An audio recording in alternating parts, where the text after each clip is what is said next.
Oil ಕೈಲಿದ್ರೆ mobile. ಏನೋ ಕೆಲಸ ಮಾಡಬೇಕಾದ್ರೆ ಮಗು ಆಡಿಸ್ಬೇಕಲ್ಲ, ಅದ್ರ ಬದಲು ಮೊಬೈಲ್ ಕೊಟ್ಟು ಕೂರಿಸ್ಬಿಡೋದು, ಇಲ್ಲ ಟಿವಿಲಿ ಯಾವ್ದಾರು ಒಂದು ಹಾಕೊಟ್ಬಿಡೋದು. ಈಗ ಏನಾಗಿದೆ, ಟಿವಿಲಿ ಏನು ಬರುತ್ತೆ ಅದೇ ಮಾತಾಡ್ತಾವನೆ. ಕನ್ನಡನೂ ಅಲ್ಲ, ಅದು ಇಂಗ್ಲೀಷ್ ಅಲ್ಲ, ಏನೂ ಅಲ್ಲ, ಅದರದೇ ಒಂದು ಭಾಷೆ. ಮೊಬೈಲ್ ಸ್ಕ್ರೀನ್ ಅಡಿಕ್ಷನ್ ಇಂದ ಮಾತು ಡಿಲೇ ಆಗಿದೆ, ಅದಕ್ಕೋಸ್ಕರ ಇಲ್ಲಿ ಟ್ರೀಟ್ಮೆಂಟ್ ಬಂದಿದ್ದೀನಿ. ಅಲ್ಲ ಸರ್, ನಿಮ್ಮ ಮಗು ಈಗಲೇ 3 ವರ್ಷ, ಅದು ಮೊಬೈಲ್ ಅಡಿಕ್ಷನ್ ಆಗಿದೆ ಎಷ್ಟನೇ ವಯಸ್ಸಿಂದ? 1 ವರ್ಷದ ಮಗುವಿಂದನೂ ಮೊಬೈಲ್ ಸ್ಕ್ರೀನ್ ಕೊಟ್ಟಿದ್ದಾರೆ, ಮೊಬೈಲ್ ಕೊಟ್ಟಿದ್ದಾರೆ, ಲ್ಯಾಪ್ಟಾಪ್ ಕೊಟ್ಟಿದ್ದಾರೆ.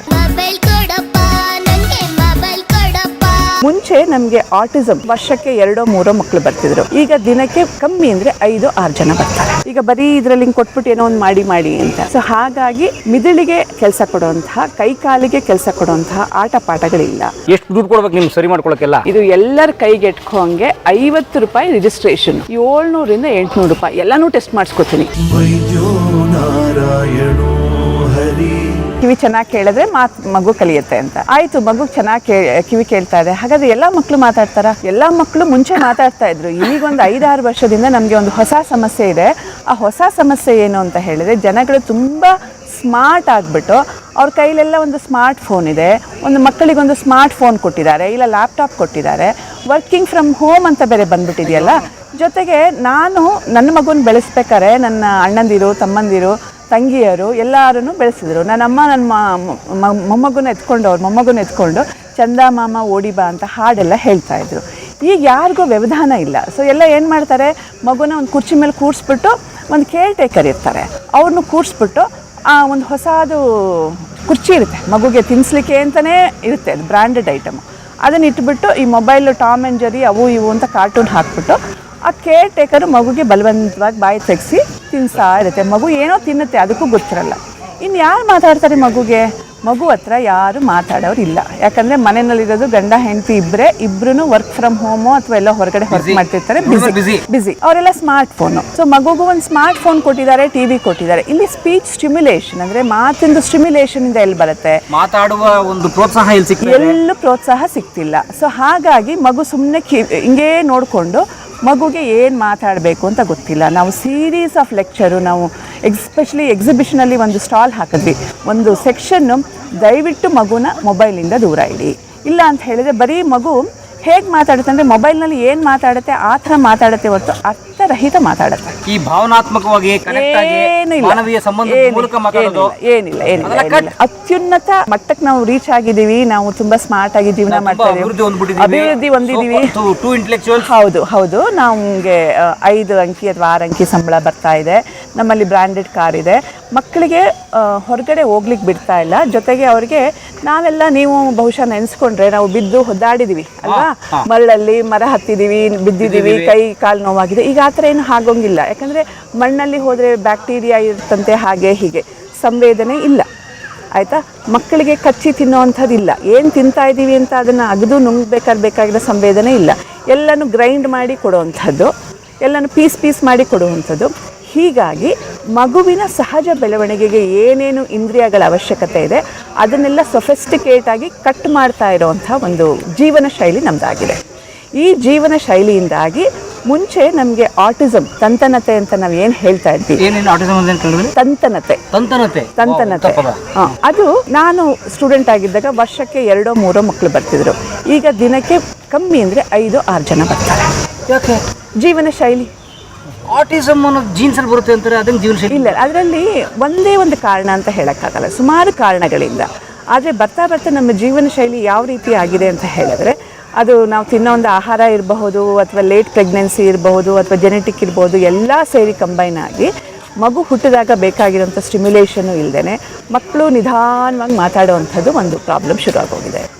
2 ವರ್ಷ ಆದ್ರೂ ಮಗು ಮಾತಾಡಲ್ಲ. ಆಮೇಲೆ ಯಾಕೆ ಬರಲ್ಲ ಇಲ್ಲಿ ಅಂದರೆ, ಅಯ್ಯೋ ನಮ್ಮ ತಾತ 3 ವರ್ಷಕ್ಕೆ ಮಾತಾಡಿದ್ರು, ಅಯ್ಯೋ ಪರವಾಗಿಲ್ಲ ಬಿಡಿ, ಅವನು ವಾಟ್ಸಪ್ ನೋಡ್ತಾನೆ ಮೇಡಮ್, ಮಾತು ಬರಲ್ಲ, ವಾಟ್ಸಪ್ ನೋಡ್ತಾನೆ ಅಂತ ಹೆಮ್ಮೆಯಿಂದ ಮಾತಾಡಲ್ಲ. ಮಾತಿಲ್ಲ. ಸೊ ಇದು ಒಂದು ಜ್ವಲಂತ ಸಮಸ್ಯೆ. ನನಗೆ ಇದ್ರ ಬಗ್ಗೆ 1 ಗಂಟೆ ಅಲ್ಲ 2 ಗಂಟೆನೂ ಮಾತಾಡಲಿಕ್ಕೆ ನನಗಿದೆ. ಯಾಕಂದರೆ ಯಾಕೆ ನಮ್ಮ ಮಕ್ಕಳು ಸಹಜವಾಗಿ ಬೆಳೀತಾ ಇಲ್ಲ? ಸುಮ್ಮನೆ ನಾನೊಂದು ಪೇಷಂಟ್ ಬಂದಾಗ ನಾನು ಅವ್ರಿಗೆ ಹೇಳಿದೆ, ದಯವಿಟ್ಟು ನಿಮ್ಮ ಮಗುನ ಆಟ ಆಡ್ಲಿಕ್ಕೆ ಬಿಡಿ ಅಂತ. ಪಾರ್ಕ್ಗೆ ಬಿಡಲ್ಲ. ಯಾಕಂದರೆ ಅಲ್ಲಿ ಬೇರೆ ಮಕ್ಕಳು ಇರ್ತಾರೆ. ಬೇರೆ ಮಕ್ಕಳು ಅಂದರೆ ಅವರ ಸೋಷಿಯೋ ಎಕನಾಮಿಕ್ ಸ್ಟೇಟಸ್ಗಿಂತ ಕಡಿಮೆ ಇರುವಂಥ ಮಕ್ಕಳು. ಒಂದು ಅವ್ರ ಆರ್ಥಿಕತೆ, ಇನ್ನೊಂದು ಅವ್ರ ಜಾತಿ ಎಲ್ಲ ಅದು ಜಾತಿ ಬಗ್ಗೆ ಗೊತ್ತಿಲ್ಲ. ಈ ಆರ್ಥಿಕತೆ ಅದು ಇದು ಎಲ್ಲ ಕೆಲವು ಕಡೆ ಇದಾಗ್ಬಿಟ್ಟು ಅಲ್ಲಿ ಹೋಗಲ್ಲ. ಅದಕ್ಕೆ ಅವ್ರ ಮನೆಯಲ್ಲೇ ಎಲ್ಲ ಒಂದು ಕ್ರಿಯೇಟ್ ಮಾಡಿಬಿಡ್ತಾರೆ. ನಾನು ಹೇಳಿದೆ ಅವಳು ಮಣ್ಣು ಕಲ್ಲು ಜೊತೆ ಆಟ ಆಡಬೇಕು, ಓಡಾಡಬೇಕು, ಬಿಡಬೇಕು. ಅದಕ್ಕೆ ಅವ್ರು ಇನ್ನೂ ಒಂದು ಹಂತ ಹೋಗ್ಬಿಟ್ಟು ಒಂದು 2 kg ಮರಳನ್ನ ತೊಗೊಂಡು ಅದನ್ನು ಡೆಟ್ಟಾಳಲ್ಲಿ ಹಾಕಿ ತೊಳೆದ್ಬಿಟ್ಟು ಮಗು ಕೊಟ್ಬಿಟ್ಟು ಆಟ ಆಡಿ. ಈ ಥರ ಒಂದು ಅದೇ ಅಮೆಝಾನ್ ಬುಕ್ ಮಾಡಿ ಸಿಗುತ್ತಲ್ಲ. ಆ ಥರ ನಾವು ಮಣ್ಣಲ್ಲಿ ನಾವೆಲ್ಲ ಒಂದು ಮರಳು ಗೂಡು ಕಟ್ಕೊಂಡು ಅದನ್ನು ಆಟ ಆಡ್ತಾ ಇದ್ವಿ. ಅದರಲ್ಲಿ ಸುಮಾರು ಆಟ ಪಾಠಗಳಿತ್ತು. ನಾವು ಏನೇ ಆಟ ಆಡಿದ್ರು, ಅದು ಕಲ್ಲು ಮಣ್ಣು ಆಟ ಆಡಿರ್ಬೋದು, ಲಗೋರಿ ಆಡಿರ್ಬೋದು, ಅದಕ್ಕೆಲ್ಲನೂ ಹಿಂದೆ ಒಂದು ಸೈಂಟಿಫಿಕ್ ಆಗಿ ಒಂದು ಅರ್ಥ ಇದೆ. ಅವೆಲ್ಲ ಮೆದುಳಿಗೆ ಕೆಲಸ ಕೊಡುವಂತಹ ಕೆಲಸಗಳು, ಅಥವಾ ಕಾಲಿಗೆ ಚಲನೆಗೆ ಹೆಲ್ಪ್ ಮಾಡುವಂಥದ್ದು. ಕುಂಟಾಟ ಆಡ್ತಾ ಇದ್ವಿ. ಆಗ ನನ್ನ ಕಾಲು ಕರೆಕ್ಟಾಗಿ ನಾನು ಇಲ್ಲಿಡಬೇಕು, ಇಲ್ಲಿಡಬೇಕು, ಅದಕ್ಕೆ ನಾನು ಬುದ್ಧಿಶಕ್ತಿ ಉಪಯೋಗಿಸ್ಬೇಕು. ಆ ಪ್ರತಿ ಒಂದು ಆಟಕ್ಕೂ ಒಂದು ಅರ್ಥ ಇದೆ. ಈಗ ಎಲ್ಲ ಏನಿಲ್ಲ. ಈಗ ಬರೀ ಇದರಲ್ಲಿ ಹಿಂಗೆ ಕೊಟ್ಬಿಟ್ಟು ಏನೋ ಒಂದು ಮಾಡಿ ಅಂತ. ಸೊ ಹಾಗಾಗಿ ಮಿದುಳಿಗೆ ಕೆಲಸ ಕೊಡುವಂತಹ, ಕೈಕಾಲಿಗೆ ಕೆಲಸ ಕೊಡುವಂತಹ ಆಟ ಪಾಠಗಳಿಲ್ಲ. ಸೊ ಹಾಗಾಗಿ ಮಾತು ಬೆಳಿಬೇಕು ಅಂದರೆ ಅದು ರೋಬೋ ಸ್ಪೀಚ್ ಅಲ್ಲ. ರೋಬೋಟ್ಗೂ ನೀವು ಟ್ರೈನಿಂಗ್ ಕೊಟ್ಟರೆ ಅದು ಮಾತಾಡುತ್ತೆ. ನಮಗೆ ಬೇಕಾಗಿರೋದು ಮಗು ಅಳಬೇಕು, ನಗಬೇಕು, ಸಂವೇದನೆ ಇರಬೇಕು. ಅದೆಲ್ಲ ಈಗ ಬರ್ತಾ ಕಡಿಮೆ ಆಗ್ತಾ ಇದೆ. ಸೊ ಅದ್ರ ಪರಿಣಾಮನೇ ಇವ್ರು ಹೇಳ್ತಾರೆ. ಸರ್, ತಮ್ಮ ಹೆಸರು ಪರಿಚಯ ಹೇಳಿ. ನನ್ನ ಹೆಸರು ಪ್ರದೀಪ್ ಅಂತ, ಚನ್ನಪಟ್ಟಣದಿಂದ ಬಂದಿದ್ದೀನಿ. ನನ್ನ ಮಗುಗೂ ಮಾತು ಡಿಲೇ, ಏನಕ್ಕೆ ಮೊಬೈಲ್ ಸ್ಕ್ರೀನ್ ಅಡಿಕ್ಷನಿಂದ ಮಾತು ಡಿಲೇ ಆಗಿದೆ. ಅದಕ್ಕೋಸ್ಕರ ಇಲ್ಲಿ ಟ್ರೀಟ್ಮೆಂಟು ಬಂದಿದ್ದೀನಿ. ಅಂದ್ರೆ ಮೊಬೈಲ್ ಅಡಿಕ್ಷನ್ ಅಂದರೆ ಸ್ಕ್ರೀನ್ ಅಡಿಕ್ಷನಿಂದ. ಎಷ್ಟನೇ ವಯಸ್ಸಿನ ಅಡಿಕ್ಷನ್ ಆಯಿತು? ಹೆಚ್ಚು ಕಡಿಮೆ ಇವಾಗ 3 ವರ್ಷ ನಮ್ಮ ಮಗುಗೆ. ತುಂಬ ದಿನದಿಂದ ಮಾತು ಇನ್ನೂ ಡಿಲೇ ಆಗಿದೆ. ಅದಕ್ಕೋಸ್ಕರ ಇಲ್ಲಿ ಬಂದಿದ್ದೀನಿ. ಬಟ್ ಮೊಬೈಲಿಂದ ಅಂತ ಹೆಂಗೆ ಗೊತ್ತಾಯ್ತು ನಿಮಗೆ? ಹಾಸ್ಪಿಟಲ್, ಕಾವೇರಿ ಹಾಸ್ಪಿಟಲ್, ದೊಡ್ಡ ಸೂಪರ್ ಸ್ಪೆಷಾಲಿಟಿಗೆ ಹೋಗಿದ್ದೀನಿ. ತುಂಬ ಇದು ನಾನು ಕೊನೆಗೆ ಬಂದಿರೋದಿಲ್ಲ. ತುಂಬ ಹಾಸ್ಪಿಟಲ್ ಹೋಗಿ ಎಲ್ಲ ಡಾಕ್ಟರ್ ಹತ್ರ ನೋಡಿ ಆಮೇಲೆ ಇಲ್ಲಿ ಬಂದಿದ್ದೀನಿ. ಅಲ್ಲ ಸರ್, ನಿಮ್ಮ ಮಗು ಈಗಲೇ 3 ವರ್ಷ, ಅದು ಮೊಬೈಲ್ ಅಡಿಕ್ಷನ್ ಆಗಿದೆ ಎಷ್ಟನೇ ವಯಸ್ಸಿಂದ? ತುಂಬ ಅವರು ಚಿಕ್ಕ 1 ವರ್ಷದ ಮಗುವಿಂದನೂ ಮೊಬೈಲ್ ಸ್ಕ್ರೀನ್ ಕೊಟ್ಟಿದ್ದಾರೆ, ಮೊಬೈಲ್ ಕೊಟ್ಟಿದ್ದಾರೆ, ಲ್ಯಾಪ್ಟಾಪ್ ಕೊಟ್ಟಿದ್ದಾರೆ. ಹಾಗಾಗಿ ಮಾತು ಡಿಲೇ ಆಗಿದೆ. ಹೌದಾ? ಅದಕ್ಕೂ ಸಂಬಂಧ ಇದೆ. ಇವತ್ತು ಮಕ್ಕಳು ಮಾತಾಡಿದಕ್ಕೆ ಮೇಜರ್ ಇಶ್ಯೂ ಇದೆ ಸ್ಕ್ರೀನ್ ಅಡಿಕ್ಷನ್.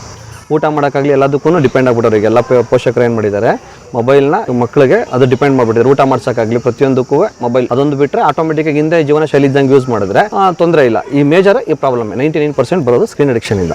ಈಗ ಹಿಂಗೆ ಪರವಾಗಿಲ್ಲ ನಿಮಗೂ? ಅಲ್ಲ, ಈಗ ಟ್ರೀಟ್ಮೆಂಟ್ ಶುರು ಮಾಡ್ತಿದ್ವಿ, ಪರವಾಗಿಲ್ಲ. ಅಂದರೆ ಈಗ ನೆಕ್ಸ್ಟ್ 6 month ಕೋರ್ಸ್ ಥೆರಪಿ ಹೇಳಿದ್ದಾರೆ. ಆ ಥೆರಪಿ ಮುಗಿಸಿದ್ರೆ ತೊಂದರೆ ಇಲ್ಲ, ನಾರ್ಮಲ್ ಬರ್ಬೋದು. ಇನ್ನೇನಾದ್ರು ಡಿಲೇ ಮಾಡಿದ್ರೆ ತುಂಬ ಮುಂದಕ್ಕೆ ಸಮಸ್ಯೆ ಆಗುತ್ತೆ. ಈಗ ಟ್ರೀಟ್ಮೆಂಟ್ ಕೊಡಿಸಿದ್ರೆ ಏನೂ ತೊಂದರೆ ಇಲ್ಲ. ಅದನ್ನು ನಾವೇನಾದರೂ ಟ್ರೀಟ್ಮೆಂಟಿಗೆ ಸರಿಯಾದ ಸಮಯಕ್ಕೆ ಕೊಡಿಸಿಲ್ಲ ಅಂದರೆ ಮುಂದೆ ಅದೇ ದೊಡ್ಡ ಪ್ರಾಬ್ಲಮ್ ಆಗುತ್ತೆ, ವಿದ್ಯಾಭ್ಯಾಸಕ್ಕೆ ತೊಂದರೆ ಆಗ್ತದೆ. ಮೊಬೈಲ್ ಅಡಿಕ್ಟ್ ಆಗಿದೆಯಲ್ಲ ಮಗು, ಅದನ್ನ ಬಿಡಿಸಿದ್ರೆ ಅಳಲ್ವದು? ಇಲ್ಲ, ಒಂದೇ ಸತಿ ಬಿಡ್ಸಕ್ಕಾಗಲ್ಲ. ಈಗ ಅದನ್ನ ನಿಧಾನದಲ್ಲಿ ಥೆರಪಿ ಮುಖಾಂತರ ಬಿಡಿಸ್ಬೇಕು. ಸಡನ್ ಆಗಿ ನಾಳೆಯಿಂದ ಕೊಡಲ್ಲ ಅಂದ್ರೆ ಎಲ್ಲ ಕೊಡಲ್ಲ. ಇವಾಗ ಕೊಡಲ್ಲ ಅಂದ್ರೆ ಮಗು ನಿದ್ದೆನೂ ಮಾಡಲ್ಲ, ಮತ್ತೆ ಊಟ ಮಾಡಲ್ಲ. ಅದಕ್ಕೆ ಒಂದೇ ಸರಿ ಬಿಡ್ಸಕ್ಕಾಗಲ್ಲ. ಆಟೋಮೆಟಿಕ್ ಆಗಿ ನಾವು ಒಂದೊಂದು ಸ್ವಲ್ಪನೇ ಕಡಿಮೆ ಮಾಡಬೇಕು. ಈಗ ಅದೇ ಅಡಿಕ್ಷನ್ ಇದ್ರೂ ಕೂಡ ಯಾರು ಒಂದೇ ಸರಿ ಬಿಡೋಕ್ಕಾಗಲ್ಲ. ಇದು ಹಂಗೇನೆ ಸ್ವಲ್ಪ ಥೆರಪಿ ಮುಖಾಂತರನೇ ನಾವು ಬಿಡಿಸ್ಬೇಕಿದ್ನ. ಹುಷಾರಾಗಲಿ ಬೇಗ. ನಿಮ್ಮ ಮಗು ಚನ್ನಪಟ್ಟಣ ಗೊಂಬೆನಾಡ್ನವರು, ಮಗುರು ಗೊಂಬೆ ಮಾಡಿ ಇಟ್ಬಿಟ್ಟವ್ರೆ. ಗೊಂಬೆನೇ ಬಿಟ್ಟಿದ್ದಾನೆ, ಕರ್ಮಕಾಂಡ. ನಿಮ್ಮ ಮಗು ನಮ್ಮ ಎಷ್ಟು ಏಜು? 2 ವರ್ಷದ ಮೇಲೆ 10 ತಿಂಗಳು. ಏನು ನಿಮ್ಮ ಮಗು ಹೆಸರು? ಯದುವೀರ್ ಅಂತ. ಯಾವ ಊರಿನವ್ರು ನೀವು? ಬಿಳ್ಕೆರೆ. ಇಲ್ಲದು ಬಿಳ್ಕೆರೆ. ಓ, ಇಲ್ಲೇ. ಹಾಂ. ಏನು ಪ್ರಾಬ್ಲಮ್ ನಿಮ್ಮ ಮಗುವೆ? ಅದೇ 2 ವರ್ಷ ಮೇಲೆ 10 ತಿಂಗಳು. ಅಮ್ಮ ಅಪ್ಪ ಅಂತಾನೆ ವರ್ಡ್ಸ್ ಕೂಡಿಸಿ ಮಾತಾಡೋಕೆ ಬರಲ್ಲ ಅಷ್ಟೆ. ಯಾಕೆ? ಮೊಬೈಲ್ ನೋಡಿ ಫೋನ್. ಅದೇ ಸರ್, ಈಗ ಊಟ ಮಾಡುವಾಗ ಮೊಬೈಲು ಬೇಕೇ ಬೇಕು ಅಂತಾನೆ. ಊಟ ತಿನ್ನಲ್ಲ ಅಂದರೆ ಇನ್ನು ಊಟನೇ ಮಾಡಲ್ಲ. ಮೊಬೈಲ್ ಇಲ್ಲ ಅಂದರೆ ಊಟನೇ ಮಾಡಲ್ಲ ಅಂತಾನೆ, ಅಳ್ತಾನೆ. ಈ ರೀತಿ ಕಾರಣಗಳು. ಬಟ್ ಯಾರು ಮೊಬೈಲ್ ಕೊಟ್ಟಿದ್ದು ಅವನಿಗೆ? ಮೊಬೈಲ್ ಅವನೇ ಹುಟ್ಟಾಗ ಎತ್ಕೊಂಡ್ಬಂದಿದ್ದ? ಇಲ್ಲ, ಮೊಬೈಲ್ ಇಲ್ಲಿ ಕೊಳ್ಳಿಲ್ಲ ಅಂದರೆ ಇರ್ತದಲ್ಲ, ನಮ್ಮ ಹತ್ರ ಇರ್ತಾವಲ್ಲ ಮೊಬೈಲ್ಗಳು, ಅದು ಹಾಕ್ಕೊಳ್ಳೇಬೇಕು. ಆಮೇಲೆ ಗೇಮ್ಸ್ಗಳು ನೋಡಬೇಕು. ಈ ಥರ ಎಲ್ಲ ಪ್ರಾಬ್ಲಮ್ಗಳು ಬರ್ತವೆ. ಮಾತ್ರ ಪ್ರಾಬ್ಲಮ್ ಆಗೋದು. ಸೊ ಈಗ ಮೊಬೈಲ್ ನೋಡಿದ್ಕೊಂಡು ಮಾತು ಇನ್ನೂ ಸರಿಗೆ ಬರ್ತಾ ಇಲ್ಲ. ಸರಿಯಾಗಿ ವರ್ಡ್ಸ್ಗಳು ಮಾತಾಡ್ತಾ ಇಲ್ಲ. ಅಮ್ಮ ಅಪ್ಪ ಅಜ್ಜಿ ತಾತ ಎಲ್ಲ ಮಾತಾಡ್ತಾನೆ, ಇನ್ನು ಕೆಲವು ಮಾತಾಡೋಕೆ ಬರಲ್ಲ. ನನಗೆ ಊಟ ಹಾಕಿ ಹೆಂಗೆಲ್ಲ ಕೇಳಲ್ಲ. ಇಲ್ಲ, ಇನ್ನು ಆ ಥರ ಊಟನೇ ಕೇಳಲ್ಲ. ಊಟನೇ ಕೇಳಲ್ಲ. ಮೊಬೈಲ್ ಕೊಟ್ಟರೆ ಊಟ. ನಿಮ್ಮ ಮೊಮ್ಮಗನ? ಆ ಮೊಮ್ಮಗು. ಇವ್ರು ನಿಮ್ಮ ಮಗಳ? ಆ ಮಗಳು. ಇವು ಏನಾಗಿದೆ, ಇವಳು ಏನೋ ಕೆಲಸ ಮಾಡಬೇಕಾದ್ರೆ ಮಗು ಆಡಿಸ್ಬೇಕಲ್ಲ, ಅದ್ರ ಬದಲು ಮೊಬೈಲ್ ಕೊಟ್ಟು ಕೂರಿಸ್ಬಿಡೋದು. ಇಲ್ಲ ಟಿ ವಿಲಿ ಯಾವ್ದಾರು ಒಂದು ಹಾಕೊಟ್ಬಿಡೋದು. ಈಗ ಏನಾಗಿದೆ, ಟಿ ವಿಲಿ ಏನು ಬರುತ್ತೆ ಅದೇ ಮಾತಾಡ್ತಾವನೆ. ಕನ್ನಡನೂ ಅಲ್ಲ, ಅದು ಇಂಗ್ಲೀಷು ಅಲ್ಲ, ಏನೂ ಅಲ್ಲ, ಅದರದೇ ಒಂದು ಭಾಷೆ. ಯಾಕಂದ್ರೆ ಆ ಭಾಷೆ ಏನು ತಿಳ್ಕೊಳಕ್ಕೆ ಬರೋಲ್ಲ ಇವನಿಗೆ. ಸುಮ್ಮನೆ ಪಾಯ್ ಅಂತಂದ್ರೆ ಅದೇ ಥರ ಮಾತಾಡ್ತಾನೆ. ಇಲ್ಲ, ಅದಕ್ಕೆ ಇಲ್ಲಿ ತೋರ್ಸಕ್ಕೆ ಬಂದಿದ್ದೀವಿ ನಾವು. ನೀವು ವರ್ಕಿಂಗ್ ಅಮ್ಮ? ಇಲ್ಲ, ನೀವೇನು ಮಾಡ್ತೀರಾ? ನಾವು ಕಾರ್ಪೆಂಟ್ರು. ರಂಗನ ಮನೆ ದೇವರ ಕೋಣೆಯಲ್ಲಿ ಗಂಗಾ ಜಲ ಇಟ್ಟಿದ್ದೀನಿ, ಬೇಗ ಹೋಗಿ. ಒಂದಿಷ್ಟು ತಂದು ಬಾಯಿಗೆ ಹಾಕೋ ಮಗು. ಸ್ನೇಹಿತರೆ, ನೀವು ಇಲ್ಲಿ ನೋಡ್ತಿದ್ರಲ್ಲ ಈ ಮಹಾನ್ ಚೇತನ, ಇವ್ರು ಯಾರೋ ಅಲ್ಲ ಸ್ನೇಹಿತರೆ, ರಾಮೇಶ್ವರಿ ವರ್ಮಾ ಅಂತ ಹೇಳಿ ಕನ್ನಡ ನಾಡು ಕಂಡಂತಹ ಭಾಳ ಭಾಳ ಭಾಳ ದೊಡ್ಡ ಕಲಾವಿದೆ. ಯಾಕೆ ಒತ್ತಿ ಹೇಳ್ತೇನೆ ಸ್ನೇಹಿತರೆ, ನೀವು ಚಿಗುರಿದ ಕನಸು ಸಿನಿಮಾ ನೋಡಿರಿ, ನಮ್ಮ ಶಿವರಾಜ್ ಕುಮಾರ್ ಅವರ ಅಭಿನಯ ಮತ್ತು ನಮ್ಮ ನಾಗಭರಣ ಅವ್ರ ನಿರ್ದೇಶನದ್ದು. ಅದರಲ್ಲಿ ಅಜ್ಜಿ ಪಾತ್ರ ಮಾಡೋರು ಇವರೇ. ಶಂಕರ ಮನೆ ಕಟ್ಟು ಅಂತ ಹೇಳ್ತಿರ್ತಾರೆ. ಅಷ್ಟು ಮಾತ್ರ ಅಲ್ಲ, ಬೆಟ್ಟದ ಜೀವ ಮಾಡಿದ್ದಾರೆ. ಬಹಳ ಒಳ್ಳೊಳ್ಳೆ ಸಿನಿಮಾಗಳನ್ನ ಅವ್ರು ಮಾಡಿದ್ದಾರೆ. ನಾಯಿ ನೆರಳು, ಅದಕ್ಕಿಂತ ಬಹಳ ಮುಖ್ಯವಾಗಿ ಅವ್ರು ಬಹಳ ದೊಡ್ಡ ರಂಗಭೂಮಿ ಕಲಾವಿದರು, ಅವರು ನಾಟಕದ ಆರ್ಟಿಸ್ಟ್ ಅವರು. ನಮ್ ಶಂಭು ಸಿಕ್ಕಿದ್ರೆ ನಾನ್ ಕಾಯ್ತಿರ್ತೀನಿ ಅಂತ ಹೇಳ್ತೀಯ ಮಗು? ತಮ್ಮ ನೋಡಿ ಬಹಳ ಸಂತೋಷ ಆಯ್ತು ನಂಗೆ. ಸಂತೋಷ. ಹೇಗಿದ್ದೀರಿ? ಗೊತ್ತಾಗ್ಲಿ. ನಾನು ಪರಮೇಶ್ವರ ಅಂತ, ನಾನು ರಂಗಭೂಮಿಯವನೇ. ನಮಸ್ಕಾರ. ನನಗೆ ವಾಕ್ಶ್ರವಣ ಸಂಸ್ಥೆ ನಮ್ಮ ಡಾಕ್ಟರ್ ರತ್ನ ಸ್ನೇಹಿತದ ಆದ್ದರಿಂದ ನಮಗೆ ಮೊದಲು ನಮ್ಮ ಮೈಸೂರಿಗೆ ಬಂದಾಗಿನಿಂದನೂ ನನಗೂ ವಾಕ್ಶ್ರವಣ ಸಂಸ್ಥೆಗೂ ಬಹಳ ನಿಕಟ ಸಂಬಂಧ ಇದೆ. ಯಾಕೆಂದರೆ ಡಾಕ್ಟರ್ ರತ್ನ ಇದ್ದ ಡೈರೆಕ್ಟರು, ನಮ್ಮ ಸಮತಂತ್ರವನ ಫೌಂಡರು, ನಾನು ಸಮತಂತ್ರವನ ಆರ್ಟಿಸ್ಟು. ಆದ್ದರಿಂದ ಹೀಗಾಗಿ ಅದೇ ಸರಸ್ವತಿಪುರಂ ತೆಂಗಿನ ತೋಟ. ನಾವೆಲ್ಲ ರತ್ನ ಅವ್ರು ಹುಟ್ಟಾಕಿದ್ದು. ನಾನು ಮೈಸೂರಿಗೆ ಬಂದಮೇಲೆ ಅದ್ರ ಜೊತೆ ಸುಮಾರು ನಾಟಕಗಳು ಮಾಡಿದೆ. ಒಂದು ಹಾಗಾಗಿ ರತ್ನ ಅವ್ರ ಕಡೆ ನಾಟಕ ಕೂಡ ನಾವು ಒಟ್ಟಿಗೆ ಮಾಡಿದ್ದು. ನಾನು ಅವರು ಸಿಂಗಾಪುರಿಂದ ಒಟ್ಟಿಗೆ ಬಂದ್ವಿ. ಜೂನ್ 16 19ಕ್ಕೆ ಅವರು ಬೆಟ್ಟ ಅಂತ ಹೋಗ್ಬಿಟ್ರು. ಆವಾಗ ನಾವು ನಾಟಕ ಮಾಡೋ ಇದು ಉದ್ದೇಶ ಇತ್ತು. ಈಗ ನನಗೆ ಹೆಂಗೆ ಪರಿಚಯ ಅಂತಂದರೆ, ರತ್ನ ಅವರು ಅನೇಕ ಕಲಾವಿದರನ್ನ ಹುಟ್ಟಾಕಿದ್ದಾರೆ. ಡಾಕ್ಟರ್ ಇಂದಿರಾ ಇದ್ದಾರೆ, ಆಮೇಲೆ ಬಸವರಾಜ್ ಇದ್ದಾರೆ, ವಿಜಯಲಕ್ಷ್ಮಿ ಅವರು ಕೂಡ ಇಲ್ಲಿನ ಆಯುಷ್ ನಾಟಕ ಮಾಡ್ತಾಯಿದ್ರು. ಹಾಗಾಗಿ ಇದು ಮತ್ತೆಲ್ಲಕ್ಕಿಂತ ನನಗೆ ಇಲ್ಲಿ ಇಷ್ಟ ಆಗೋದು ಅಂತಂದರೆ, ಇಲ್ಲಿ ಯಾರೇ ಬರಲಿ ಇಲ್ಲಿ ಬಹಳ ಚೆನ್ನಾಗಿ ನೋಡ್ಕೋತಾರೆ. ಒಂದು ಪ್ರೋಸೆಸ್ ಇದೆ, ಆ ಪ್ರೋಸೆಸ್ಸು ಬಹಳ ಚೆನ್ನಾಗಿ, ಯಾವುದೇ ಒಂದು ಇನ್ಫ್ಲೂಯೆನ್ಸ್ ಆಗಲಿ, ಯಾವುದೇ ಒಂದು ಹಣ ಆಗಲಿ, ಯಾವುದೇ ಒಂದು ಇದಿಲ್ಲದೆ ಆಗಲಿ, ಈ ಸಂಸ್ಥೆಯಲ್ಲಿ ನಾವು ಬಂದು ತೋರಿಸ್ಕೊಳ್ಳೋದಕ್ಕೆ ಧೈರ್ಯ ಇದೆ. ಯಾಕೆಂದರೆ ಇಲ್ಲಿ ಒಂದು ಡಿಸಿಪ್ಲಿನ್ ಇದೆ. ಬಹಳ ಸಂತೋಷ ಆಗುತ್ತೆ ಅಂದರೆ ಯಾವುದೇ ಭೇದ ಭಾವಗಳಿಲ್ಲದೆ, ಯಾವುದೇ ಭಾಷೆ ಆಗಲಿ, ಕಾಸ್ಟ್ ಆಗಲಿ, ದುಡ್ಡಾಗಲಿ ಯಾವುದು ಇಲ್ಲಿ ಆ ಥರದ ವರ್ಕ್ ಆಗೋದಿಲ್ಲ. ಇಲ್ಲಿ ಇನ್ಫ್ಲೂಯೆನ್ಸ್ ವರ್ಕ್ ಆಗೋದಿಲ್ಲ. ಎಲ್ಲರೂ ಸರಿಸಮಾನವಾಗಿ ನೋಡ್ಕೋತಾರೆ. ನಾನು ಇವತ್ತು ಕೂತ್ಕೊಂಡು ನೋಡ್ತಾ ಇದ್ದೆ, ಅವರು ಕ್ಯಾಂಪ್ಸ್ ಮಾಡೋರು. ಅವ್ರ ಕ್ಯಾಂಪ್ಸ್ ಇದ್ದ ಹಾಗೆ ಎಷ್ಟೊಂದು ಜನಕ್ಕೆ ಈ ವಾಕ್ಶ್ರವಣ ಪ್ರಾಬ್ಲಮ್ ಇದೆ ಅಂತ ಗೊತ್ತಿದೆ. ಮತ್ತು ಗೊತ್ತೇ ಇರಲಿಲ್ಲ ಅಷ್ಟೊಂದು ಜನಕ್ಕೆ ಪ್ರಾಬ್ಲಮ್ಸ್ ಇದೆ ಅಂತ. ಈ ಥರದ್ದು ಹಳ್ಳಿಯಲ್ಲಿ ಕ್ಯಾಂಪ್ ಮಾಡಿದಾಗಿನಿಂದ ಎಷ್ಟು ಜನ ಮಕ್ಕಳನ್ನ ಕರ್ಕೊಂಬರ್ತಾರೆ, ಎಷ್ಟು ಜನ ಸ್ವಲ್ಪ ವಯಸ್ಸಾದವ್ರು ಕೂಡ ಬರ್ತಾರೆ. ಎಲ್ರಿಗೂ ಇಲ್ಲಿ ಒಂದು ಸರಿಸಮನಾದ ಟ್ರೀಟ್ಮೆಂಟ್ ಕೊಟ್ಟು ಎಲ್ರಿಗೂ ಆ ಮಕ್ಕಳಿಗೆ ಸ್ಕೂಲ್ ಮಾಡಿ, ಅವರಿಗೆ ಇಲ್ಲಿ ಅವರು ತಾಯಿ ತಂದೆ ಉಳ್ಕೊಳ್ಳೋದಕ್ಕೋಸ್ಕರ ಜಾಗ ಮಾಡಿ ಎಷ್ಟೊಂದು ಮಾಡಿದ್ದಾರೆ. I think this A model institution. ಯಾವುದೇ ಸರ್ಕಾರಿ ಇನ್ಸ್ಟಿಟ್ಯೂಷನಲ್ಲಿ ಮಾಡೆಲ್ ಇನ್ಸ್ಟಿಟ್ಯೂಷನ್ ಇದು. ಎಲ್ಲ ಆಸ್ಪತ್ರೆಗಳು ಈ ಥರ ಇದ್ಬಿಟ್ಟಿದ್ರೆ, ನನಗೆ ಎಲ್ಲ ಲರ್ನಿಂಗ್ ಹಾಸ್ಪಿಟಲ್ಸು ಈ ಥರ ಇದ್ದರೆ ಎಷ್ಟು ಚೆಂದ ಅಂತ ನನಗೆ ಸಂತೋಷ ಅನಿಸುತ್ತೆ. ಅಷ್ಟು ಒಂದು ಮಾಡೆಲಾಗಿ ಡೆವಲಪ್ ಮಾಡಿದ್ದಾರೆ. ಇಲ್ಲಿ ಎಲ್ಲರೂ ಒಂಥರ ಫ್ರೆಂಡ್ಲಿಯಾಗಿರ್ತಾರೆ.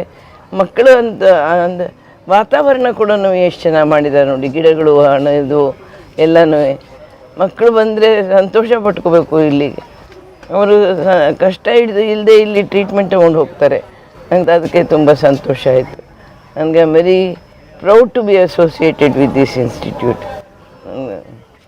ಭಾಳ ಧನ್ಯವಾದ ತಮಗೆ, ಭಾಳ ಧನ್ಯವಾದ. ಎಷ್ಟಾಯ್ತು ತಮ್ಗೆ ಏಜ್? ಈಗ 89 ಆಗುತ್ತೆ. ರತ್ನ ನನಗಿಂತ 1 ವರ್ಷ ದೊಡ್ಡವರು.